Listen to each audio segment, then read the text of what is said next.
नमस्कार प्यारे बच्चों, स्वागत है आपका अपने YouTube channel NCERT study point पे। और मेरा नाम है अर्जुन। ठीक है, तो आगे चलते हैं। तो आज मैं आपको क्लास 12th का जो आपका फिजिकल एजुकेशन यानी शारीरिक शिक्षा का जो सब्जेक्ट है उसका जो दूसरा चैप्टर आपका है खेल कूद में बच्चे तथा महिलाएं, ये मैं आपको इस वीडियो में कराने वाला हूँ। ठीक है, जैसा कि आपको पता होगा हमने अपना न्यू कोर्स स्टार्ट कर दिया है जो कि फिजिकल एजुकेशन का है। ठीक है, तो पहला चैप्टर जो आपका था वो मैंने आपको करा दिया था। ठीक है, पहला चैप्टर आपका था खेलों में योजना, वो मैंने आपको करा दिया था।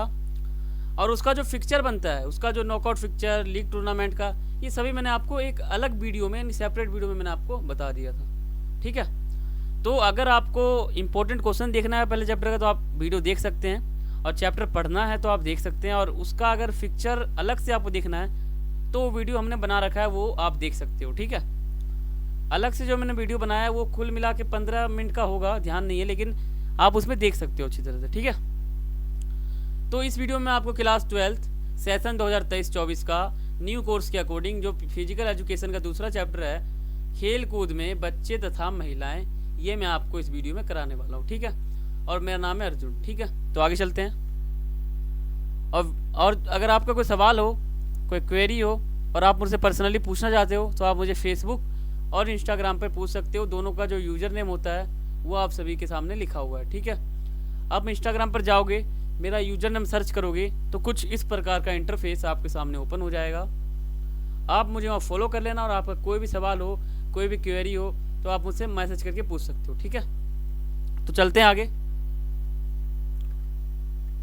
तो पहले मैं आपको बता दूं जो आपका सिलेबस है फिजिकल एजुकेशन का वो कौन सा है, यानी सेशन 2023 और 24 के लिए जो CBSE बोर्ड ने सिलेबस निकाला है इस साल, वो कौन सा है। अगर आपको चैप्टर पढ़ना होगा तो सबसे पहले आप ये जान लो कि उसमें आपको इस साल पढ़ना क्या है। उसका वो जो चैप्टर मान लो आपका है खेलों में योजना या खेल कार्यक्रमों में प्रबंधन, ये मान लो दोनों चैप्टर का नाम एक ही होता है। तो ये जो आपका चैप्टर है इसमें आपको ये सभी चीज़ें पढ़नी है, तो मैंने आपको बता दिया ये। ठीक है, ये सब आपको पढ़ना है, तो मैंने ये सब आपको पढ़ा रखा है एक वीडियो में।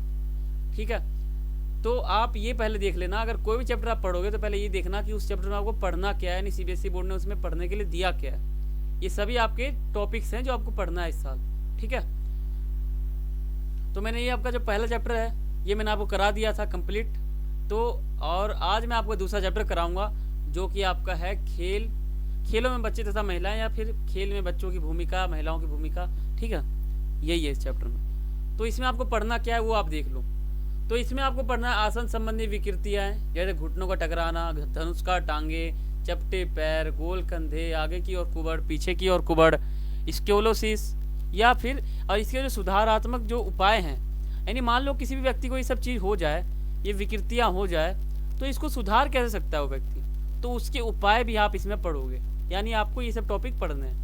और जो आपका अगला टॉपिक है वो है विशेष परिस्थितियाँ, यानी प्रथम रजोदर्शन और असामान्य मासिक धर्म। ठीक है, और जो आपका अगला टॉपिक है वो है महिला एथलीट त्रय, यानी अस्थि सुशीलता, ऋतुरोध, रजोरोध और भोजन संबंधी विकार जो है ये आपको पढ़ना है। यानी ये टॉपिक आपको इस चैप्टर में मैं आपको पढ़ा दूंगा, और इस वीडियो में ही आपको कंप्लीट करा दूंगा ये चैप्टर।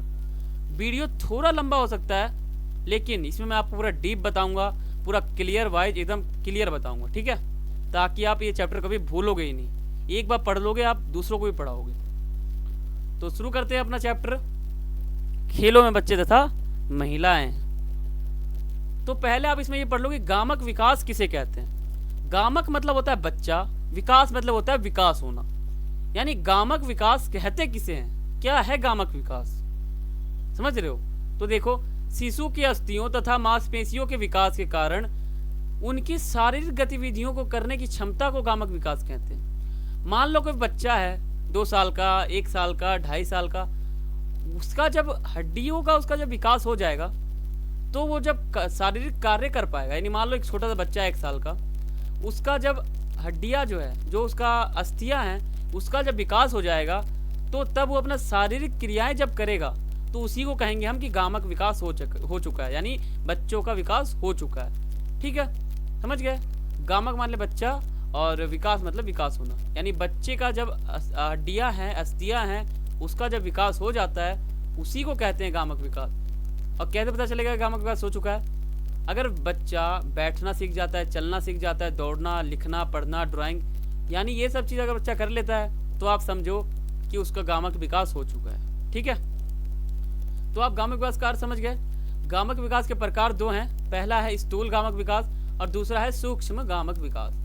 स्थूल का मतलब क्या होता है? मान लो आपको एक स्टूल है, स्टूल कैसा होता है? कुछ बड़े आकार का होता है स्टूल, कुछ इस प्रकार का होता है, यहाँ पे बैठने के लिए होता है, मतलब कुल मिला के बड़ा होता है। और सूक्ष्म का मतलब क्या होता है? छोटा।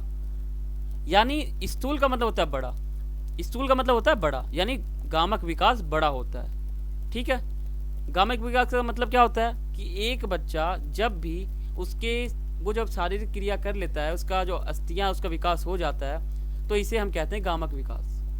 ठीक है, अगर उसका गामक विकास बहुत ज़्यादा हो गया है तो वो स्थूल में आ जाएगा। ठीक है, जिस बच्चे का स्थूल गामक विकास हो जाता है वो बहुत चीज़ सीख जाता है, वो बैठना सीख जाता है, चलना सीख जाता है, दौड़ना सीख जाता है। लेकिन किसी बच्चों का जो है सिर्फ छोटा सा गामक विकास हो पाता है, वो सिर्फ लिखना, पकड़ पकड़ के चलना, ड्राइंग थोड़ा थोड़ा चलना करना। ठीक है, कुल मिला के अगर किसी बच्चे का थोड़ा सा गामक विकास होता है तो वो सूक्ष्म में आ जाता है, यानी सूक्ष्म का मतलब होता है छोटा, यानी किसी बच्चे का छोटा गामक विकास होना। वो सिर्फ लिखना सीख जाता है, पकड़ना, थोड़ा सा पकड़ पकड़ के खड़ा होना, चलना और ड्राइंग करना। ठीक है, लेकिन किसी बच्चे का ज़्यादा हो जाता है तो वो बैठना भी सीख जाता है, चलना भी सीख जाता है, दौड़ना भी सीख जाता है, भागना, कूदना, उछलना, सब कुछ वो सीख जाता है अगर उसका ज़्यादा गामक विकास हो जाता है, यानी अस्थियाँ उसकी ज़्यादा मजबूत हो जाती है, ज़्यादा उसका हड्डियाँ विकास हो जाता है तो। ठीक है, समझ गए? तो चलते हैं आगे।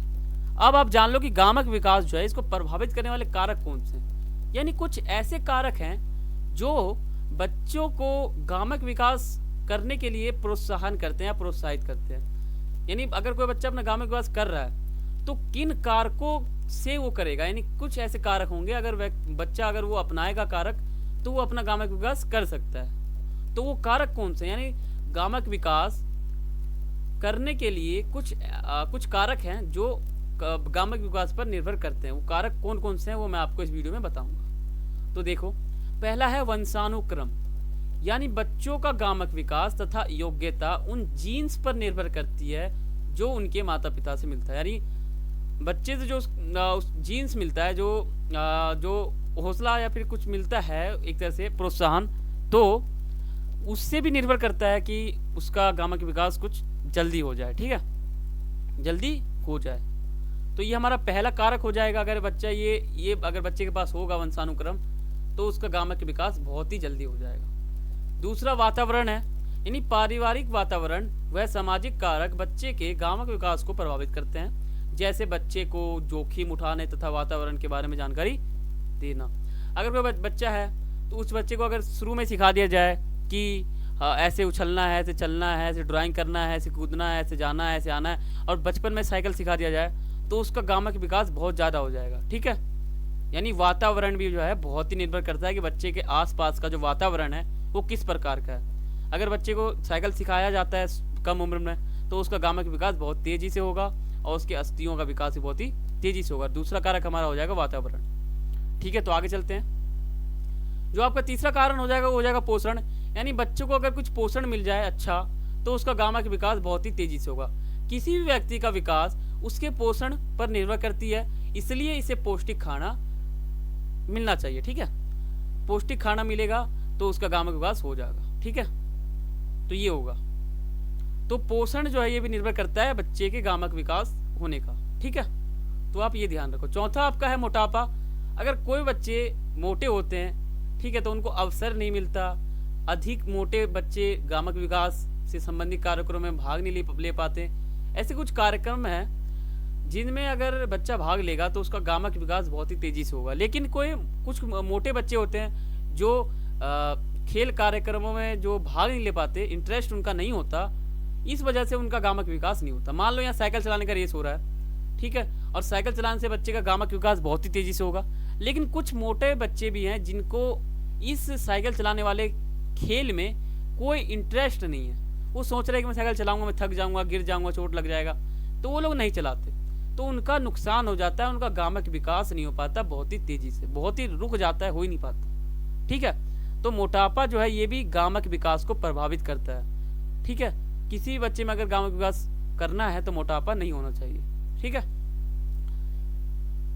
तो ये था आपका गामक विकास का अर्थ, गामक विकास के प्रकार और गामक विकास को प्रभावित करने वाले जो कारक हैं जिन पे गामक विकास टिका हुआ है या निर्भर करता है, तो वो है। ठीक है, तो आपका अगला टॉपिक है विभिन्न अवस्थाओं के लिए व्यायाम, यानी जो विभिन्न अवस्थाएं आती है, 1 साल से लेकर 100 साल तक के बीच का जो अवस्था होता है, वो उस अवस्था में लोग क्या क्या कर सकते हैं, कैसा माहौल रहता है, ये सब आप इसमें पढ़ोगे।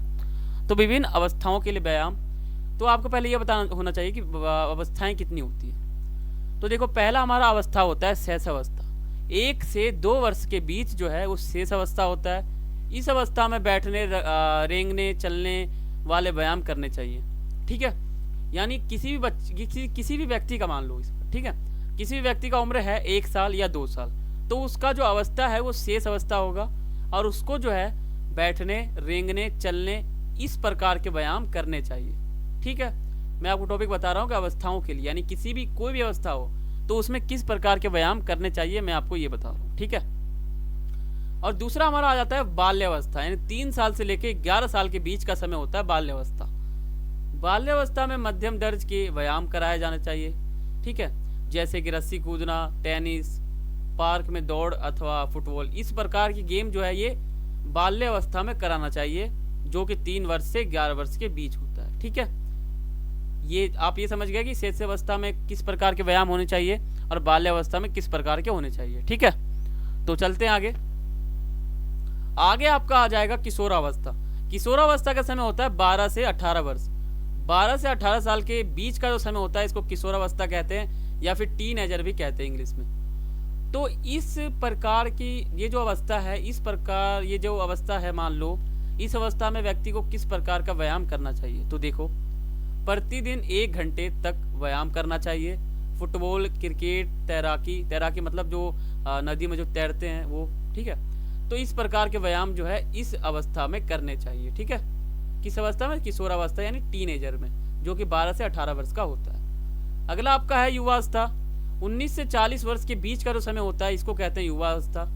युवावस्था में जो है तेज गति से दौड़ना चाहिए, साइकिल चलाना चाहिए, टेनिस, हॉकी, फुटबॉल और जिम, ये सभी व्यायाम जो है ये युवा अवस्था में कराना चाहिए या फिर करना चाहिए। ठीक है, तो आप समझ गए। अब आपका आ जाता है प्रौढ़ावस्था। प्रौढ़ावस्था जो है ये युवावस्था और वृद्धावस्था के बीच का अवस्था होता है, जिसे बोलते हैं प्रौढ़ावस्था। ये 41 से 65 वर्ष के बीच होता है, जिसे कहते हैं प्रौढ़ावस्था। इस अवस्था में हफ्ते में कम से कम 5 दिन तेज गति से चलना चाहिए तथा साइकिल चलाना चाहिए। ठीक है, फुटबॉल, तैराकी, टेनिस, इस अवस्था में वजन उठाकर भी व्यायाम करना चाहिए। यानी कुछ प्रकार ये हो सकते हैं, ये अगर मान लो किसी व्यक्ति का उम्र है 41 से 65 के बीच, तो उसको इस प्रकार के व्यायाम करने चाहिए, यानी फुटबॉल, तैराकी, टेनिस और हल्का हल्का चलना चाहिए, साइकिल चलाना चाहिए। तो इस प्रकार जो है इस प्रकार के व्यायाम करने चाहिए 41 से 45 के बीच में। तो ये आपका टॉपिक है इस चैप्टर का, इसलिए मैं आपको बता रहा हूँ। तो चलते हैं आगे। इसके बाद आ जाता है आपका वृद्धावस्था। वृद्धावस्था होता है बुजुर्ग, यानी 65 से ऊपर जितने भी व्यक्ति हैं, बूढ़े, ठीक है, बुजुर्ग, तो वो जो है वो वृद्धावस्था में आते हैं। ठीक है, 65 से प्लस जितने भी उम्र बच गए, 66, 70, 72, 80, 100, 110 जितने भी हो गए, वो सभी आ जाते हैं वृद्धावस्था में। ठीक है, तो इस अवस्था में किस प्रकार के व्यायाम करने चाहिए। तो देखो, हफ्ते में कम से कम 5 दिन चलना चाहिए, हल्का हल्का कूदना चाहिए, और मतलब हल्का हल्का चलना चाहिए और हल्का हल्का कूदना चाहिए। ठीक है, कम से कम 45 से 60 मिनट तक ये सब व्यायाम करना है, यानी पैदल चलना है 45 से 60 मिनट, और थोड़ा बहुत कूदना है, एक्सरसाइज करना है, वो भी 45 से 60 मिनट। सीढ़ियाँ चढ़ना तथा दौड़ना चाहिए, जॉगिंग करना चाहिए। ठीक है, योग तथा प्राणायाम करना चाहिए। तो इस प्रकार के व्यायाम जो है वो वृद्धावस्था में करने चाहिए। ठीक है, तो चलते हैं आगे। अब आप जान लो कि वृद्धावस्था में व्यायाम करने के शारीरिक व्यायामों का मतलब लाभ क्या होगा। मान लो कि व्यक्ति वृद्धावस्था का है, 65 प्लस उसकी उम्र है, तो वो शारीरिक व्यायाम करता है, तो उसके लाभ उस व्यक्ति को क्या होंगे। क्या लाभ होगा व्यायाम करने का वृद्धावस्था में, सोचो। तो वृद्धावस्था में प्रतिदिन शारीरिक व्यायाम करने से व्यक्ति स्वस्थ रहता है तथा उसे हृदय से जुड़ी बीमारियां होने का खतरा बहुत ही कम हो जाता है। और वृद्धावस्था में प्रतिदिन व्यायाम करने से व्यक्ति में अवसाद यानी स्ट्रेस यानी तनाव यानी टेंशन की संभावना बहुत ही कम हो जाती है।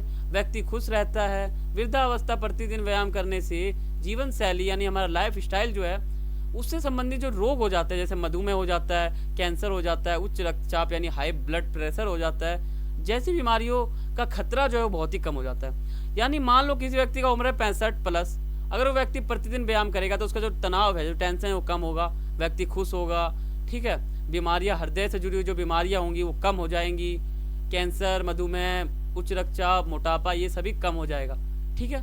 तो इस प्रकार जो है उस व्यक्ति को लाभ हो जाएगा, वृद्धावस्था वाले व्यक्ति को, ठीक है, 65 प्लस। तो चलते हैं आगे। अब आप जान लो भार परीक्षण क्या होता है। भार परीक्षण जो भार प्रशिक्षण जो है इसका अर्थ क्या होता है, ठीक है। तो प्रशिक्षण की एक ऐसी विधि है, भार प्रशिक्षण जो है वो प्रशिक्षण की एक ऐसी विधि है जिसमें शारीरिक व्यायाम शरीर की क्षमता को बढ़ाने तथा सहन क्षमता को बढ़ाने के उद्देश्य से किए जाते हैं। यानी भार प्रशिक्षण जो है वो प्रशिक्षण की एक ऐसी विधि है जिसमें शारीरिक व्यायाम शरीर की क्षमता, शरीर की जो क्षमता है उसको बढ़ाने के लिए शारीरिक व्यायाम किए जाते हैं, उसी को कहते हैं भार प्रशिक्षण, ठीक है। समझ गए? तो चलते हैं आगे। अब जान लेते हैं कि भार प्रशिक्षण जो है इसके लाभ क्या है। भार प्रशिक्षण के लाभ क्या है? तो शरीर की आकृति में सुधार, जो शरीर का आकृति है, जो बनावट है शरीर का वो सही होगा। कोई व्यक्ति झुक कर चलता है तो वो सीधा चलने लगेगा, मतलब एक तरह से शरीर की आकृति में सुधार हो जाएगा। पुष्टि में वृद्धि होगा, शक्ति में वृद्धि होगा, व्यक्ति का जो शक्ति है, पावर है, वो उसमें वृद्धि होगा। मजबूत अस्थियां तथा मांसपेशियां होंगी, जो हमारी हड्डियां हैं वो मजबूत होंगी और मांसपेशियां जो बहुत ही मजबूत होगा, ताकि व्यक्ति को कोई बीमारी ना हो सके, जैसे बुखार आदि, मधुमेह, अस्थमा, रक्तचाप, ये सब नहीं होगा, ठीक है, अगर व्यक्ति भार प्रशिक्षण करता है तो चलते हैं आगे। अब ये जो टॉपिक आपका है ये मोस्ट इंपॉर्टेंट टॉपिक है, जो आपके बोर्ड एग्जाम में बहुत बार आता है और इस बार सिलेबस में भी है, तो आप इन टॉपिक को जरूर देखें, ये बहुत ही इंपॉर्टेंट है।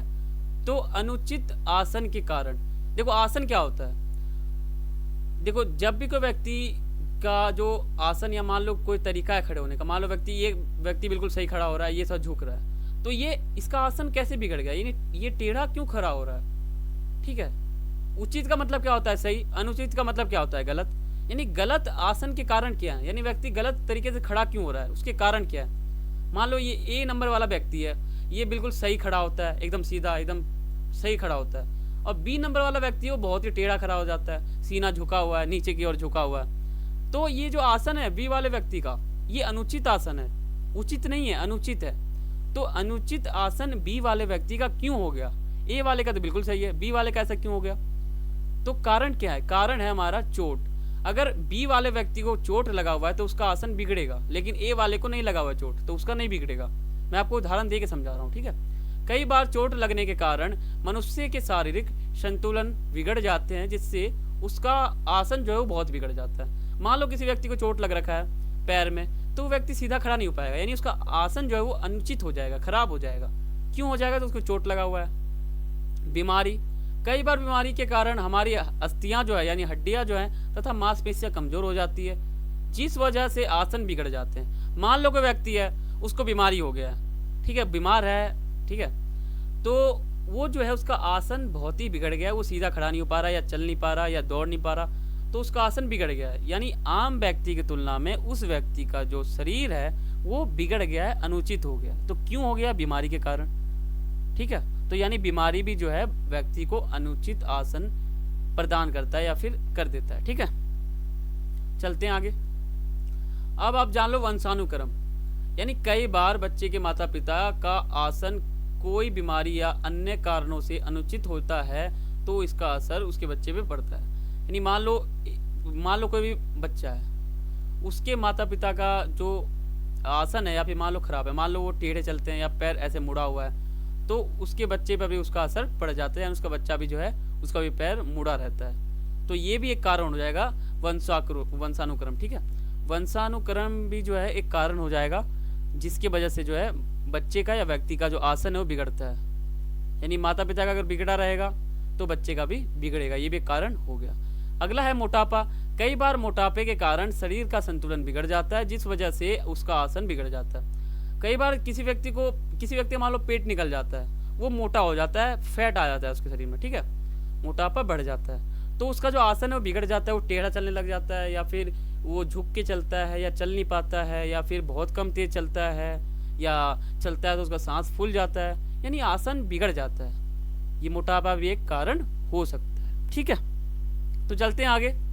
एक आदत भी होता है, किसी व्यक्ति को आदत ही है वो टेढ़ा चलता ही है, उसका शुरू से ही आदत है, जन्म से ही उसका आदत है कि वो टेढ़ा चलता है, तो वो व्यक्ति सीधा नहीं चल सकता। यानी उसका जो आसन है ना खड़े होने का, वो पहले से ही बिगड़ा हुआ है, उसको आदत ही हो रखा है टेढ़े खड़े होने का या फिर टेढ़ा चलने का, ठीक है।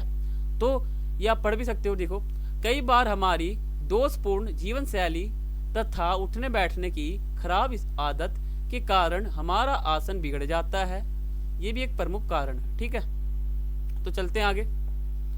ये आपका टॉपिक है आसन संबंधी विकृतियां। जैसा कि मैंने आपको कहा था सिलेबस में इंपॉर्टेंट है, ये आपके सिलेबस में दे रखा है, तो इसको आप गहराई से पढ़ो। तो देखो, पहला हमारा आसन संबंधी विकृति हो जाएगी, वो हो जाएगा कुबड़ पीछे की ओर या फिर पीछे की ओर कुबड़। पीछे की ओर कुबड़ में क्या होता है, तो जब व्यक्ति खड़ा होगा तो उसका जो कमर है वो एक तो कुबड़ जैसा हो जाएगा, ठीक है, पीछे की ओर वो कुबड़ हो जाएगा, उसका आगे की ओर उसका मुंडी झुक जाएगा।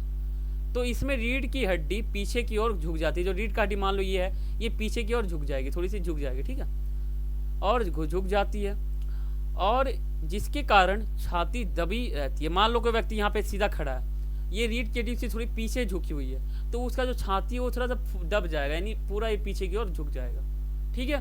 सिर तथा गर्दन आगे झुक जाते हैं। सिर जो है और जो गर्दन है वो बिल्कुल आगे झुक जाएंगे, थोड़ा सा आगे इसका ये हो जाएगा तरीका, ठीक है, आगे झुक जाते हैं। अब ये जो पीछे की ओर कुबड़ हो गया है व्यक्ति को, क्यों हो गया, इसके कारण क्या है। तो पहला है कुपोषण। पोषण का मतलब क्या होता है, खाना अच्छा, और कुपोषण का मतलब क्या होता है, खाना बिल्कुल खराब। यानी व्यक्ति को अगर पोषण ना मिले तो उसको आसन संबंधी विकृतियां में पीछे की ओर कुबड़ हो सकता है। तो कुपोषण भी एक इम्पोर्टेंट कारण है। और दूसरा है बीमारी। बीमारी एक सब में आप डाल सकते हो, सब में लिख सकते हो, बीमारी भी एक प्रमुख है। अगर किसी व्यक्ति को कोई बीमारी है इसलिए उसका पीछे की ओर कुबड़ निकल जाता है, तो ये भी हो सकता है, ठीक है। तीसरा है भार ढोना। अगर कोई व्यक्ति भार अधिक ढोता है, मान लो बहुत कुछ भी भारी चीज उठाता है जिससे उसकी कमर पर असर पड़ता है, तो उसका जो कुबड़ है वो पीछे की ओर निकल जाता है, रीढ़ की हड्डी पीछे की ओर हो जाती है, छाती दब जाता है, सिर और गर्दन आगे की ओर हो जाता है, ठीक है। आपसे कोई पूछे कि पीछे की ओर कुबड़ में कैसी स्थिति हो जाती है व्यक्ति की, तो आप कहना रीढ़ की हड्डी जो है वो पीछे की ओर हो जाती है, छाती दब जाती है और सिर और गर्दन आगे की ओर हो जाता है, ठीक है। तो इस प्रकार की स्थिति हो जाती है आसन संबंधी विकृतियां में पीछे की ओर कुबड़ में, ठीक है। भार ढोना भी एक है। मान लो व्यक्ति उठाता है 25-30 किलो कम उम्र में, तो उसका जो रीढ़ की हड्डी वो पीछे की ओर हो जाती है, ठीक है। तो ये आसन संबंधी विकृतियां उसको व्यक्ति को हो सकता है भार ढोने से, ठीक है। तो चलते हैं आगे। आगे आपका एक कुबड़ आ जाता है। पीछे की और कुबड़ के जो उपाय हैं वो कौन से हैं। यानी मान लो किसी व्यक्ति को पीछे की ओर कुबड़ हो गया है, तो वो कैसे ठीक कर सकता है उस कुबड़ को। तो सोते समय पीठ के नीचे हमेशा एक तकिया रखने से। अगर व्यक्ति सोते समय पीठ के नीचे एक तकिया रखेगा तो उसका जो पीछे की ओर कुबड़ है वो ठीक हो जाएगा, ठीक है। खड़ी हुई स्थिति में अपना सिर पीछे की ओर मोड़े तथा इसी स्थिति में रहे। मान लो किसी व्यक्ति को पीछे की ओर कुबड़ हो गया तो अपना सिर है ना पीछे की ओर बिल्कुल झुकाएगा और कुछ सेकंडों के लिए उसी अवस्था या उसी स्थिति में रहेगा, तो उसका जो पीछे की ओर कुबड़ है वो ठीक हो जाएगा। तथा धनुरासन करने के लिए, धनुरासन आपको पता ही है, जिसमें धनुष के समान व्यक्ति का शरीर दिखता है, धनुरासन, ठीक है। उसमें पैर ऊपर की उठते हैं और ये जो हमारा ये जो मुंडी है ये ऊपर की ओर उठता है, और ये जो ये पैर है ये व्यक्ति अपने हाथों से छूता है। इस प्रकार से होता है धनुरासन। ताड़ासन आपको पता ही, आदमी व्यक्ति सीधा खड़ा हो जाता है, पैर अपना उठाता है, हाथ ऊपर की ओर मोड़ता है और कुछ सेकंडों के लिए उसी अवस्था में रहता है, उसी को कहते हैं ताड़ासन, ठीक है। तो ये 2 आसन करेगा या फिर सोते समय पीठ के नीचे तकिया रखेगा व्यक्ति तो ठीक हो जाएगा। ये उपाय था। तो चलते हैं आगे। दूसरा आपका आसन संबंधी विकृतियां है कुबड़ आगे की ओर, कुबड़ पीछे की ओर तो आप समझ गए। अब कुबड़ आगे की ओर क्या है, तो देखो इसमें रीढ़ की हड्डी जो है वो झुकाव आगे की तरफ हो जाता है, ठीक है, आगे की तरफ हो जाता है रीढ़ की हड्डी। देखो पीछे की ओर कुबड़ में क्या था, रीढ़ की हड्डी पीछे की ओर हो गई थी, लेकिन आगे की ओर कुबड़ में क्या है, रीढ़ की हड्डी आगे की ओर हो रही है, ठीक है। आगे की ओर कुबड़ का मतलब क्या है, रीढ़ की हड्डी आगे की ओर होना, और पीछे की ओर कुबड़ का मतलब क्या है, रीढ़ की हड्डी पीछे की ओर होना। ये आपको याद करने का तरीका बता रहा हूँ। आगे की ओर कुबड़ यानी रीढ़ की हड्डी आगे हो रही है, पीछे की ओर कुबड़ यानी पीछे हो रही है, ठीक है, याद रख सकते हो आप। खड़े होने तथा चलने में परेशानी हो जाती है, रीढ़ की हड्डी बहुत आगे हो जाएगी तो व्यक्ति का जो पूरा पार्ट है शरीर का वो आगे की ओर हो जाएगा, ठीक है। कारण क्या है इसके, तो व्यायाम ना करना, अगर व्यक्ति व्यायाम नहीं करता तो ये कारण, ये जो कुबड़ है हो सकता है। मोटापा, अगर व्यक्ति मोटा है तो भी हो सकता है, रीढ़ की हड्डी आगे की ओर आ सकती है, पेट निकल सकता है, मोटापा बढ़ सकता है, ठीक है। शरीर में वसा की मात्रा का बढ़ जाना ही मोटापा कहलाता है। तो चलते हैं, अभी जो आगे की ओर कुबड़ हो गया व्यक्ति को, ठीक कैसे हो सकता है, उपाय कौन से हैं। आप ये याद रखना कि पेपर में ऐसे पूछ सकता है कि आसन संबंधी विकृतियों को वर्णन करें तथा सुधारात्मक उपाय का भी वर्णन करें। 5 नंबर में 6 नंबर में आ जाएगा, ठीक है। तो पीठ के बल लेटकर सिर तथा टांगों को एक साथ ऊपर उठाएं, ठीक है। पेट के बल और सिर के बल जो एक तरह से लेट जाना है, और पैर और टांगे ऊपर उठाना है। दंड बैठक करना है, जो हम बैठते हैं और उठते हैं, जो बैठते हैं उसको दंड बैठक कहते हैं, वो करना है। सीधे खड़े होकर आगे की ओर झुक कर टो टाउचिंग करना है, ठीक है। सीधे खड़े हो जाना है और आगे की ओर झुक जाना है और पैरों को छूना है, ऐसे टी टाउचिंग करना है एक तरह से, ठीक है। तो ये हमारे उपाय हो जाएंगे। तो चलते हैं आगे। अब एक विकृति आपका और है, रीढ़ की हड्डी का एक और झुक जाना। रीढ़ की हड्डी जैसे मान लो ये रीढ़ की हड्डी है पूरा, ये रीढ़ की हड्डी जो है लेफ्ट साइड में झुक जाए या राइट साइड में झुक जाए तो ये झुक जाएगा, इसी को कहते हैं रीढ़ की हड्डी का एक और झुकाव। यानी रीढ़ की हड्डी बीच में नहीं रहेगी, या तो लेफ्ट साइड में चली जाएगी या तो राइट साइड में आ जाएगी, समझे ये। तो इसमें रीढ़ की हड्डी शरीर की एक और मुड़ जाती है, जैसा कि मैंने आपको कहा था। कारण क्या है, जन्मजात, किसी व्यक्ति को जन्म से ही ये रहता है रीढ़ की हड्डी में कि वो साइड की ओर झुका रहता है उसका रीढ़ की हड्डी, तो ये भी एक कारण हो सकता है जन्मजात। कमजोर जोड़, किसी का व्यक्ति का हड्डी जो है उसका गामक विकास हुआ ही नहीं था शुरू में बचपन में, तो उसका हड्डी कमजोर है तो भी एक और झुक सकता है उसका हड्डी, ठीक है। तो ये 2 कारण हो जाएंगे और ये हमारा झुकना हो जाएगा, यानी रीढ़ की हड्डी का एक और झुकाव। अब ये तो हो गया बीमारी एक तरह से, तो इसका उपाय क्या है। तो उपाय में आप पेपर में लिखोगे कि वक्र की विपरीत दिशा में झुकें। जो हमारा, जहां मान लो एक तरह समझो, देखो ये रीढ़ की हड्डी है, वक्र की विपरीत दिशा, विपरीत का मतलब क्या होता है, उसका उल्टा। यानी मान लो किसी व्यक्ति का रीढ़ का हड्डी जो है लेफ्ट साइड में झुका हुआ है, तो व्यक्ति खुद राइट साइड में झुकेगा, यानी अपने पूरे रीढ़ की हड्डी को राइट साइड में झुकाएगा ताकि उसका जो रीढ़ का हड्डी है वो सेंटर में आ सके, ठीक है। अगर किसी व्यक्ति का राइट साइड में रीढ़ की हड्डी झुक रखी है और उसको ठीक करना है तो वो लेफ्ट साइड में अपने रीढ़ की हड्डी को खींचेगा, समझ रहे हो। यानी लेफ्ट साइड में है तो राइट साइड में खींचेगा, राइट में है तो लेफ्ट में खींचेगा, ताकि उसका रीढ़ का हड्डी बिल्कुल सेंटर में आ सके, एकदम सीधा हो सके, ठीक है। प्रतिदिन लटकना, व्यक्ति प्रतिदिन लटकेगा तो उसका रीढ़ की हड्डी जो है एकदम सेंटर में आ जाएगा अगर झुका हुआ है एक तरह से। और तैराकी, अगर व्यक्ति तैराकी करेगा, ठीक है, जिसे हम क्या कह देते हैं, तैरना कह देते हैं, या फिर नदी में या फिर झील में या फिर स्विमिंग पूल, ठीक है, ये हो सकता है। तो तैराकी एक प्रमुख उपाय है, ठीक है। ये 2 और ये 3 उपाय आपके हो गए। एक, अगर रीढ़ की हड्डी एक और झुक जाती है तो उसके 3 उपाय हैं, आपके सामने लिखा हुआ है, ठीक है। तो चलते हैं आगे। अब आपका एक और है, वो है चपटे पैर। किसी मान लो किसी भी व्यक्ति का चपटा पैर हो जाता है। चपटे पैर में क्या हो जाता है, ये जो मान लो इसका पैर है, ये मान लो मैं आपको उदाहरण दे रहा हूँ, ये पैर है और ये पैर है, ये अभी बनाता हूँ आपके सामने, देखो ये पैर है, तो ये पैर हो गया। अब ये पैर चपटे हो जाते हैं, या मैंने ये बिल्कुल चपट हो जाते हैं इस तरह से, ठीक है। जमीन पे लोग सड़ जाते हैं, प्लेन हो जाते हैं, बीच में गड्ढा नहीं रहता, जो असली गड्ढा रहता है ना बीच में, वो नहीं रहेगा इसमें। तो ये चपटे पैर इस प्रकार के हो जाते हैं। पैर चपटे हो जाते हैं, पैरों में दर्द होता है, अगर पैर चपटे हो जाएंगे दर्द बहुत होगा। खड़े रहने और चलने में दिक्कत हो जाती है, ठीक है। आप बना के लिख सकते हो, चपटे पैर आपको पता होना चाहिए कैसे होता है। ये पैर जो है चपटा हो जाता है, तो आप पेपर में लिख सकते हो चपटे पैर किस प्रकार से होते हैं, ठीक है। इंट्रोडक्शन देना है आपको कि चपटा पैर होता क्या है। फिर चपटे पैर के कारण क्या है, तो कमजोर मांसपेशियां, अगर कमजोर मांसपेशियां हैं तो भी चपटे पैर हो सकते हैं। फिर मोटापा, देखो मोटापा हर बीमारी में लिख सकते हो, ठीक है। तो कोई व्यक्ति मोटा है तो उसका पैर जो चपटा हो जाएगा, बिल्कुल एकदम सॉफ्ट सा हो जाएगा, चपटा सा, ठीक है। भार ढोना, कोई व्यक्ति अपना ज़्यादा वजन उठाता है, ज़्यादा भार ढोता है, तो भी उसका पैर जो चपटा हो सकता है, क्योंकि उसके शरीर पे भार आएगा, लोड पड़ेगा, तो उसका पैर चपटा हो सकता है, ठीक है। तो चलते हैं आगे। अब आपका एक विकृति है घुटनों का टकराना। जब व्यक्ति, मान लो ये दो पैर है व्यक्ति का, ठीक है, ये दोनों एक दूसरे से टकराएंगे, इसको कहते हैं घुटनों का टकराना। आप एक चीज़ समझो, आप जब पेपर में ये क्वेश्चन आ जाए तो आपको लिखना हो कि घुटनों का टकराना क्या है, तो आपको लिखना पड़ेगा कि घुटनों का टकराना है क्या। तो आप पहले ही देख लो घुटनों का टकराना होता कैसे। तो मान लो दो पैर है, मैं आपके सामने उदाहरण रखा है, ये दो पैर है, ये दोनों आपस में टकराएंगे, इसी को कहते हैं घुटनों का टकराना, ठीक है। इसमें व्यक्ति के घुटने आपस में टकराते हैं, जैसा कि मैंने आपको यहाँ पे बताया। इसके कारण व्यक्ति सही से चल नहीं पाता, दौड़ नहीं पाता। जब ये आपस में टकराएंगे तो व्यक्ति जब दौड़ेगा तो ये आपस में दोनों टकरा जाएंगे तो व्यक्ति गिर जाएगा, चलने में परेशानी होगी। तो आप ये लिख सकते हो इंट्रोडक्शन में, बिल्कुल आसान है, बिल्कुल ईजी है। और कारण क्या है, तो कैल्शियम का, जब कैल्शियम की कमी हो जाएगी व्यक्ति के शरीर में और फास्फोरस की कमी हो जाएगी, तो और मोटापा अगर व्यक्ति को है और कैल्शियम की कमी है, फास्फोरस की कमी है, तो व्यक्ति को घुटनों का टकराने का जो रोग है वो हो सकता है, आसन संबंधी विकृति हो सकती है, ठीक है।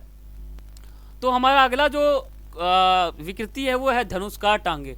किसी व्यक्ति का मान लो दो पैर है, ये दो पैर है, ये दो पैर है, तो ये ऐसा हो जाता है, यूं से यूं मुड़ जाता है और यूं से यूं मुड़ जाता है, यानी ये व्यक्ति का पैर ऐसा सा हो जाता है, ठीक है, सीधा रहता है ऐसे और ऐसे हो जाता है धनुष्कार। धनुष किस प्रकार का होता है, इस प्रकार का होता है, एकदम सीधा ऐसे, ऐसे धनुष होता है, ठीक है, यहाँ से तीर चलता है, ये धनुष होता है ना इस प्रकार का। तो व्यक्ति का अगर धनुष का टांगे हो जाए तो इस प्रकार से हो जाएगा, ये जो आपको देख रहे हो ना, ये आपका हो जाएगा धनुष का टांगे, ठीक है। धनुष का टांगे में इस प्रकार से हो जाएगा, ये व्यक्ति का पैर है, ऐसे हो जाएगा और ये ऐसे हो जाएगा। तो आप इसमें लिख सकते हो, इसमें व्यक्ति के दोनों टांगों यानी घुटनों के बीच जो है काफ़ी अंतर हो जाता है, मतलब काफ़ी, यहाँ देख लो गैप हो जाता है, गैप पाया जाता है। टांगे बाहर की ओर मुड़ी दिखती हैं, ये बाहर की ओर हो जाता है टांगे, ये भी बाहर की ओर हो जाता है, यानी कुल मिला के धनुष का टांगे में हो जाता है। और इसके कारण क्या है, तो विटामिन डी की कमी, कैल्शियम की कमी और मोटापा हो जाना। अगर किसी व्यक्ति को मोटापा है तो ये जो घुटनों का टकराना ये हो सकता है, धनुष का टांगे भी हो सकता है और घुटनों का टकराना भी हो सकता है। तो धनुष का टांगे भी व्यक्ति का हो सकता है। और कैल्शियम की कमी है तो भी हो सकता है, और विटामिन डी की कमी है तो, विटामिन डी हमें धूप से मिलता है अधिक, ठीक है, तो विटामिन डी की अगर व्यक्ति की कमी है शरीर में तो धनुष का टांगे हो सकता है, ठीक है, समझ गए। असली पैर ऐसा होता है एकदम सीधा और धनुष्कार में यूँ हो जाता है, यूँ मुड़ जाता है। कारण तो मैंने आपको बता दिया। तो चलते हैं आगे। अब आपका है आसन संबंधी विकृति, वो है गोल कंधे। गोल कंधे जो है उसमें व्यक्ति का, मान लो ये सिर है, ये ऐसे मान लो उदाहरण बनाना आपके सामने, सिर है तो ये गोल हो जाएगा, बिल्कुल गोल सा हो जाएगा सिर, गर्दन। इसमें कंधे गोल हो जाते हैं तथा कभी कभी आगे की ओर झुक जाते हैं, प्रतीत यानी दिखाई देते हैं, ठीक है। इसके कारण क्या है, अनुवांशिक यानी जन्म से ही हो जाना किसी का, कंधों का व्यायाम ना करना, वह व्यक्ति कंधों का व्यायाम ही नहीं करेगा तो ये इस प्रकार का गोल कंधा हो जाएगा या झुका हुआ कंधा हो जाएगा। झुकी हुई अवस्था में चलना, अगर व्यक्ति हमेशा झुकी हुई अवस्था में चलेगा तो उसका जो गोल कंधा है वो जरूर होगा, ठीक है। आप ये याद रखो कि गोल कंधे को जो है झुके हुए कंधे भी बोलते हैं, दो नामों से जाना जाता है इसको। तो पेपर में आप पहले लिखना, मान लो कोई भी विकृति आ जाए तो आपको विकृति लिखना है ना, तो सबसे पहले लिखना गोल कंधे, वो किस प्रकार से होता है, मतलब उसका इंट्रोडक्शन क्या है, गोल कंधे होता क्या है, वो दिखता कैसे, वो आप लिख देना। जैसे मैंने यहाँ लिख रखा है ना, इसमें कंधे गोल तथा कभी कभी आगे की ओर झुकाई देते हैं या फिर झुक जाते हैं या प्रतीत होता है। तो आप पहले इंट्रोडक्शन लिखना कि गोल कंधे होते क्या हैं, फिर इसके कारण क्या है, फिर इसके उपाय क्या है, ठीक है। आप तीनों लिखोगे, समझ रहे हो। तो मैं आपको बता रहा हूँ लिखने का तरीका। ये तो मैंने आपको यहाँ पे हेडिंग बताया अनुवांशिक, इसको आप एक्सप्लेन कर सकते हो कि बचपन से ही हो जाता है, कंधों का व्यायाम ना करना, ये भी एक टाइटल मैंने आपको बताया। ऐसे आप यहाँ लाइन खींच सकते हो और एरो डाल के इसका एक्सप्लेन कर सकते हो कि कोई व्यक्ति कंधों का व्यायाम नहीं करता प्रतिदिन तो उस व्यक्ति को गोल कंधे या फिर झुके हुए कंधे हो सकते हैं, आसन संबंधी विकृति हो सकता है, ठीक है। ये मैंने आपको टाइटल बताया, आप इसको एक्सप्लेन भी कर सकते हो। तो चलते हैं आगे। अब आपका अगला टॉपिक आता है महिला एथलीट त्रय। तो एथलीट क्या होता है, देखो जो ओलंपिक्स होते हैं उन्हीं को एथलीट कहा गया है। तो महिला का अपने ओलंपिक में प्रकार की परेशानी है, वो कौन सी है? इसी को कहते हैं महिला एथलीट त्रय। यानी जो ओलंपिक होता है उसमें महिला जो है उसकी जो भूमिका है ओलंपिक में, तो ओलंपिक में महिला को 3 प्रकार की परेशानी होती है, इसी को कहते हैं महिला एथलीट त्रय। ठीक है, तो आपको बताता हूँ। देखो, महिला एथलीट त्रय शारीरिक समस्याओं का एक समूह है। महिला एथलीट त्रय में मनुष्य जो महिला है या मनुष्य है, बहुत ही ज़्यादा परेशानी होती है। ठीक है, परेशानियों का एक समूह ही है, एक तरह से वो ग्रुप है, जिसमें महिला खिलाड़ियों को स्वस्थ रहने स्वास्थ्य संबंधी समस्याएं होती है। ठीक है, और इन समस्याओं के कारण बहुत बार महिलाओं की मृत्यु भी हो जाती है। इस समस्या में 3 समस्या सामने आ जाती है। देखो, महिला एथलीट त्रय जो है वो एक शारीरिक समस्याओं का एक समूह है, जिसमें महिला खिलाड़ी को बहुत ज़्यादा समस्याएं होती है, स्वास्थ्य संबंधी बहुत समस्याएं होती है। तो इन समस्याओं के कारण कई बार महिलाओं की मृत्यु भी हो जाती है। और इन समस्याओं में मुख्यतः 3 समस्याएं बाहर आती है, और वो 3 समस्याएं कौन सी है? तो वो आपका यहाँ पर है। देखो, 1 मिनट, आपका जो 3 समस्या वो ये है। पहला है ओस्टियोपोरोसिस, रजोरोध और भोजन संबंधी विकार। ठीक है, अब समझ गया कि महिला एथलीट त्रय क्या है। अगर ये आपका आ जाए पेपर में कि महिला एथलीट त्रय तथा इनकी 3 समस्याओं का संक्षिप्त वर्णन कीजिए, ऐसा क्वेश्चन अगर आपके पेपर में आ जाए तो आप पहले महिला एथलीट त्रय क्या है इसका इंट्रोडक्शन लिखेंगे, यानी परिचय, और इनके समस्याएं 3 कौन से हैं ये लिखेंगे, फिर इनको भी एक्सप्लेन करेंगे, वो मैं आपको आगे बताता हूँ। ठीक है, ओस्टियोपोरोसिस, रजोरोध और भोजन संबंधी विकार। ठीक है, तो आगे चलते हैं।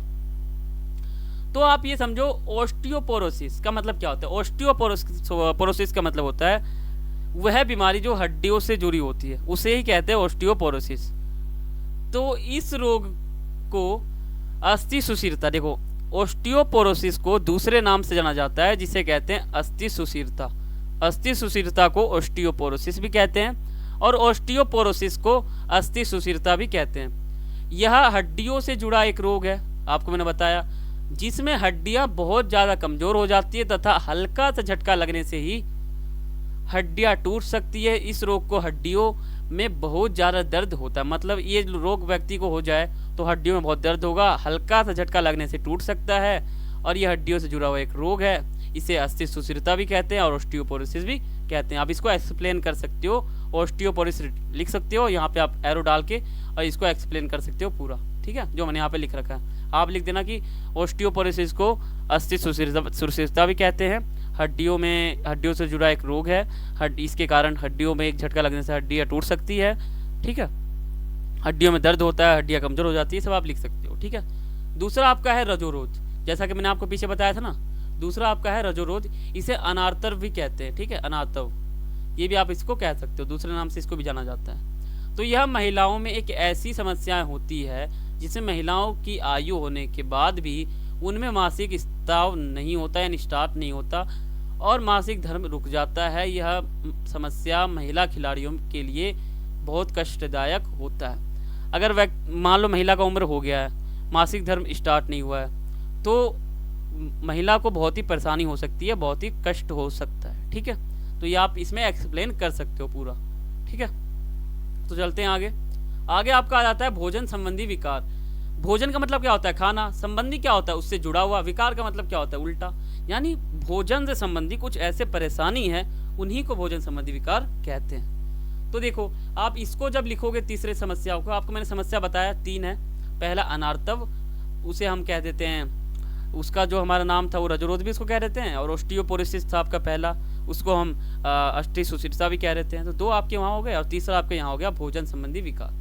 तो आप पहले भोजन संबंधी विकार को एक्सप्लेन करोगे, और भोजन संबंधी विकार के भी 2 प्रकार हैं। ठीक है, भोजन संबंधी विकार के भी 2 प्रकार है, वो मैं आपको आगे बताता हूँ। तो जब कोई भी महिला खिलाड़ी बहुत अधिक या कम मात्रा में भोजन सेवन करती है, तो इसे ही भोजन संबंधी विकार कहते हैं। मान लो कोई महिला है, महिला खिलाड़ी है, ओलंपिक का, एक किसी भी गेम का, खेल का, ठीक है, तो वो महिला अगर बहुत ही कम खाना खाती है और बहुत ज़्यादा भी खाती है, तो इसके बीच की प्रक्रिया को बोलते हैं भोजन संबंधी विकार। भोजन संबंधी विकार का मतलब होता है अगर महिला खिलाड़ी बहुत कम खाना खाती है या बहुत अधिक खाना खाती है, तो उसी को कहते हैं भोजन संबंधी विकार। ठीक है, इस विकार के कारण हमारे शरीर पर बुरे प्रभाव पड़ सकते हैं, महिला कमजोर हो सकती है, मृत्यु भी हो सकती है। भोजन संबंधी विकार दो प्रकार के होते हैं, मैंने आपको बताया भोजन संबंधी विकार दो प्रकार के होते हैं। पहला आपका है, एक मिनट, पहला आपका है एनोरेक्सिया नर्वोसा, जिसे हम सुधाअभाव भी कहते हैं, ठीक है। एनोरेक्सिया नर्वोसा भी जाना जाता है इस नाम को, और इसको दूसरे नाम से कहा जाता है, वो है सुधाअभाव। सुधाअभाव का मतलब क्या होता है? कम खाना, ठीक है। यह खान पान से जुड़ा एक रोग है। अगर आप इसको लिखोगे, एक्सप्लेन करोगे, तो आप पहले लिखना यह एक खान पान से जुड़ा एक रोग है। इस रोग में व्यक्ति यानी महिला का वजन जो है वो बहुत कम करने के लिए भोजन की मात्रा बहुत कम कर देती है, जिसके कारण वह व्यक्ति बहुत ज़्यादा दुबला पतला दिखने लग जाता है। इस रोग से हमारे हृदय और गुर्दों को नुकसान पहुंचता है। यह रोग एक जानलेवा रोग है। देखो, एनोरेक्सिया नर्वोसा, ठीक है, इसको हम सुधाअभाव कहते हैं। सुधाअभाव का मतलब क्या होता है? कम खाना खाना, ठीक है।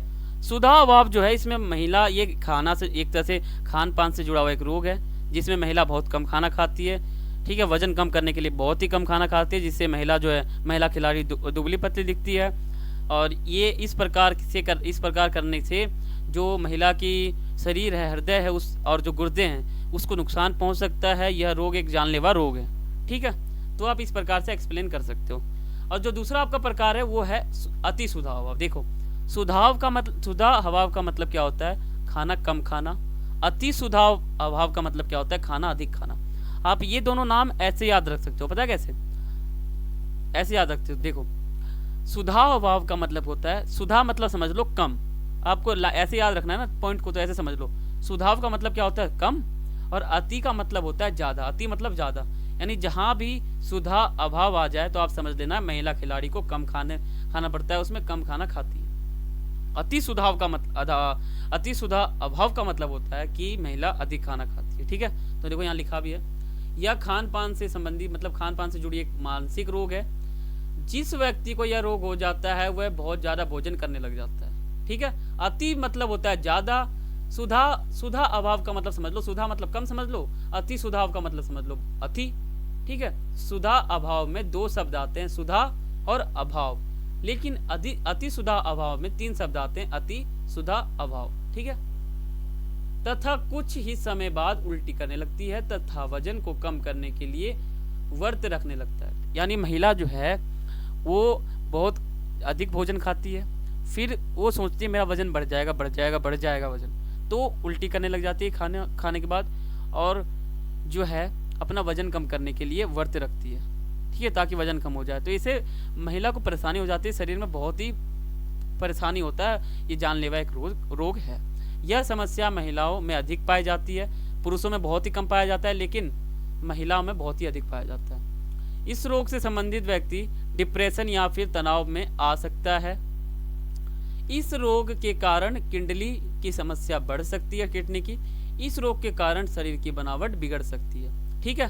तो ये आपके पॉइंट हो जाएंगे अति सुधाअभाव। अभी भी आप याद रख लो, अगर ये आपको पॉइंट समझना है ना, अगर आपको ये पता नहीं चल पाता कि कम खाना किस में खा रहे हैं व्यक्ति और ज़्यादा किस में खा रहे हैं, तो सुधा अभाव का मतलब होता है कम खाना, अति सुधाव का मतलब होता है अधिक खाना, ठीक है। तो चलते हैं आगे। अब आपका टॉपिक आ जाता है कि खेल में महिलाओं की कम भागीदारी क्यों है, इसके कारण क्या है। देखो, पुरुषों की तुलना में महिलाएं खेलों में बहुत ही कम भाग लेती है, जिसके बहुत सारे कारण हैं, बहुत सारे हैं, मैंने यहाँ कुछ कारण लिखा है लेकिन बहुत है। यह सब कारण बहुत पुराने समय से भारत में है। महिलाओं की खेलों में कम भागीदारी के कारण निम्नलिखित है। यानी मान लो महिला खिलाड़ी है, या एक महिला है, मान लो वो खेल में बहुत ही कम भाग ले रही है, उसके कारण क्या है, ठीक है। और ये जो भाग महिला कम ले रही है बहुत ही पुराना, बहुत ही बरसों से चला हुआ आ रहा है, बरसों से कोई महिला भाग नहीं लेती है खिलाड़ी, ठीक है, उसमें गेम में, ठीक है। तो इसके कारक या फिर कारण, दोनों का मतलब एक ही होता है। तो कारण या फिर कारक कौन से हैं? तो पहला है समाज की सोच। अगर बहुत महिला ये सोचती है कि अगर मैं जो है एक मिनट, बहुत महिला ये सोचती है कि अगर मैं खेल में भाग लूंगी तो समाज का उसमें सोच क्या होगा, समाज क्या सोचेगा कि महिला जो है, लड़की जो है वो खेल रही है, गेम में भाग ले रही है, ठीक है। तो ये हो जाता है, और समाज ये सोचेगा कि महिलाओं का काम है चूल्हे के पास बैठना, तो ये हो सकता है सबसे पहला। समय की कमी, महिलाओं को जो समय है वो बहुत ही कम मिलता है, ठीक है, घर के कामों में समय नहीं मिलता घर के कामों में, तो ये भी एक प्रमुख कारण हो सकता है। एक ज्ञान की कमी, महिलाओं को ज़्यादा ज्ञान नहीं होता, इसलिए महिलाएं जो है भाग नहीं ले पाती खेल में। सुविधा की कमी, महिलाओं को सुविधा नहीं होता, इसलिए महिला भाग नहीं ले पाती। आप ये देखो, ये जो मैंने आपके सामने सभी नाम लिखा है, मैंने टाइटल लिख रखा है। टाइटल का मतलब समझते हो क्या होता है? टाइटल का मतलब होता है हेडिंग। मैंने आपके सामने हेडिंग लिख रखा है, आप नंबर 1 डालना, लिख देना समाज की सोच, आप इस पे एरो डालना और पूरा एक्सप्लेन कर देना, ठीक है, ये ऐसे एरो डाल देना और यहाँ पूरा एक्सप्लेन कर देना कि समाज की सोच क्या होगी, ऐसा आप लिख सकते हो। कम उम्र में विवाह, महिलाओं की जो है उम्र है वो बहुत ही कम होती है, लेकिन विवाह कर दिया जाता है, इसलिए महिलाओं को जो है एक तरह से कहें तो समय नहीं मिल पाता, या फिर जो है बिजी हो जाती है, ऐसा कुछ हो जाता है, ठीक है, मतलब बहुत ही कम उम्र में विवाह हो जाता है, इसलिए महिलाओं जो है वो खेल में भाग नहीं ले पाती, ये भी प्रमुख कारण हो सकता है। दर्शकों की कम रुचि, दर्शक जो है, जो जनता है, अगर जनता ये सोचती है कि अगर महिला जो है वो क्रिकेट खेलेगी तो वो लोग को मज़ा नहीं आएगा, वो लोग को देखने का सही नहीं लगेगा, वो लोग सोचेंगे अरे महिला खेल रही है, अच्छा नहीं लग रहा, हार जाएगी, ये मतलब एक तरह से उनका रुचि जो है ना खत्म हो जाता है। तो ये भी एक प्रमुख कारण हो सकता है, दर्शकों की कम रुचि कम है महिलाओं को खेल खिलाने में या फिर देखने में, ठीक है। तो आप अगला आपका आ जाता है महिला खिलाड़ी की विशेष परिस्थितियां कौन सी है। विशेष परिस्थितियां, पहला है प्रथम रजोदर्शन, ठीक है, प्रथम रजोदर्शन। तो प्रथम रजोदर्शन का अर्थ होता है कि लड़कियों पर पहली बार मासिक रक्त स्राव होना, या फिर मान लो रक्त का प्रभाव होना, या फिर मासिक धर्म स्टार्ट होना। महिला खिलाड़ी के शरीर में जो पहली बार मासिक धर्म का स्टार्ट होता है तो उसे कहते हैं प्रथम रजोदर्शन, ठीक है। मासिक धर्म की शुरुआत 12 से 14 वर्ष के बीच होती है, ये तो रूल है, 12 से 14 वर्ष के बीच जो है महिलाओं के शरीर में मासिक धर्म का शुरू हो जाएगा, रक्तस्राव बढ़ जाएगा। लेकिन अगर नहीं बढ़ता तो उसे कहते हैं विकार। लेकिन प्रथम रजोदर्शन का मतलब होता है महिलाओं के शरीर में पहली बार मासिक धर्म का स्टार्ट होना। मासिक धर्म युवावस्था का सूचक माना जाता है, ठीक है। प्रथम मासिक धर्म 3 से 7 दिन तक चल रहता है, अभी मान लो होता है, मान लो किसी महिला की उम्र है 12 से 14, तो 3 से 7 दिन तक जो है उसके शरीर में मासिक धर्म का स्टार्ट हो जाएगा, इसे कहते हैं प्रथम रजोदर्शन, यानी पहली बार मासिक धर्म का स्टार्ट होना महिलाओं के शरीर में, तो इसे कहते हैं प्रथम रजोदर्शन, ठीक है। दर्शन का मतलब क्या होता है? किसी का दर्शन हो जाना। रजोदर्शन का मतलब क्या होता है? महिलाओं के शरीर में दर्शन हो जाना या फिर मासिक धर्म का शुरू हो जाना, ठीक है। पहली बार जब मासिक धर्म का शुरू होता है उसी को कहते हैं प्रथम रजोदर्शन, ठीक है। तो मैं आपको पूरा डीप पढ़ा रहा हूँ, वीडियो थोड़ा लंबा भी हो सकता है, तो आप स्किप मत करना वीडियो को, ठीक है। तो आगे बढ़ते हैं। तो आपका आगे है मासिक धर्म के प्रभाव, यानी मान लो अगर किसी लड़कियों का जो मासिक धर्म है वो शुरू हो जाता है 12 से 14 वर्ष तक, ठीक है, तो उसका प्रभाव लड़कियों पे क्या पड़ेगा? कैसे पता चलेगा कि मासिक धर्म शुरू हो चुका है? कैसे पता चलेगा आप सोचो। तो पहला, प्रदर्शन में सुधार या कमी, ठीक है, प्रदूषण में कमी, प्रदर्शन में कमी, ठीक है। यानी मान लो कोई व्यक्ति खेल खेलता है या महिला खेल खेल रही है, तो क्रिकेट रोज खेलती है, लेकिन जब मासिक धर्म का शुरू होता है तो प्रदर्शन जो है, खेल खेलने के जो प्रदर्शन है उसमें कमी आ जाती है, ठीक है। घबराहट और बेचैनी होने लग जाती है महिला को। अगर किसी महिला को बेचैनी हो रही है, 12, मान लो महिला की उम्र है 12 से 14, ठीक है, घबराहट, बेचैनी, प्रदर्शन में कमी हो रही है, पेट दर्द, उल्टी, सिर दर्द, ये सब हो रहा है, तो समझ लो मासिक धर्म का शुरू हो चुका है, ठीक है। तो ये प्रभाव है, कैसे पता चलेगा कि मासिक धर्म शुरू हो चुका है, प्रथम रजोदर्शन आ चुका है। तो आपका दूसरा पॉइंट है वो है असामान्य मासिक धर्म, ठीक है। यानी असामान्य मासिक धर्म का मतलब होता है, या फिर इसका अर्थ होता है कि मासिक धर्म का नियमित समय पर ना आना। सामान्य का मतलब क्या होता है? सही। मासिक धर्म को पता ही है, जो महिला के शरीर में मासिक धर्म का शुरू होता है, ठीक है। असामान्य का मतलब क्या होता है? खराब। यानी असामान्य मासिक धर्म यानी खराब मासिक धर्म का अर्थ होता है कि महिला के शरीर में नियमित समय पर, यानी 12 से 14 वर्ष जो है मासिक धर्म का शुरू होना, तो महिला के शरीर में जब मासिक धर्म शुरू नहीं होता इस वर्ष में, तो उसे कहते हैं असामान्य मासिक धर्म, ठीक है। समझ गए आप? तो चलते हैं आगे। तो आशा करता हूं आपको चैप्टर बिल्कुल समझ में आ गया होगा। ये था हमारा चैप्टर खेलों में बच्चे तथा महिलाएं। तो मैंने आपको बिल्कुल डीप पढ़ाया है, ठीक है। तो इसके बाद जो वीडियो आएगा उसमें मैं आपको जो आपका इस चैप्टर से इंपॉर्टेंट क्वेश्चन बनता है बोर्ड एग्जाम के लिए शॉर्ट और लॉन्ग, वो मैं आपको बिल्कुल डीप पढ़ाऊंगा। तो आप चैनल को सब्सक्राइब करके रखें और बेल आइकन पर क्लिक कर दें, और वीडियो अच्छा लगा हो तो वीडियो को लाइक कर दें, और जितना हो सके उतना शेयर करें, और कुछ भी आपको पूछना हो तो आप कमेंट कर सकते हो, ठीक है। और आपको अगर इस वीडियो का अगर शॉर्ट क्वेश्चन भी चाहिए, एमसीक्यू क्वेश्चन आपको चाहिए, तो आप हमारे शॉर्ट वीडियो को देख सकते हो, उसमें मैंने आपको बिल्कुल डीप बताया है शॉर्ट क्वेश्चन के बारे में, ठीक है। तो मिगले तो ये मैंने आपको एक तरह से बता दिया कि जो आपका ये जो चैप्टर है इसका जो एमसीक्यू क्वेश्चन है यानी मल्टीपल चॉइस क्वेश्चन जो है वो आपका एक तरह से आता तो है बोर्ड एग्जाम में, लेकिन कम मात्रा में आता है, लेकिन 12 कुछ आता है, 12 से 20 तक आता है आपका एमसीक्यू क्वेश्चन। तो आप हमारे शॉर्ट क्वेश्चन को या शॉर्ट वीडियो को देख सकते हो, उसमें मैंने आपको हर क्वेश्चन को एमसीक्यू वाइज एनिमेशन के माध्यम से समझा रखा है, ठीक है। तो मिलते हैं अगले वीडियो में, तब तक के लिए सभी को थैंक्स फॉर वॉचिंग। जय हिंद, जय भारत।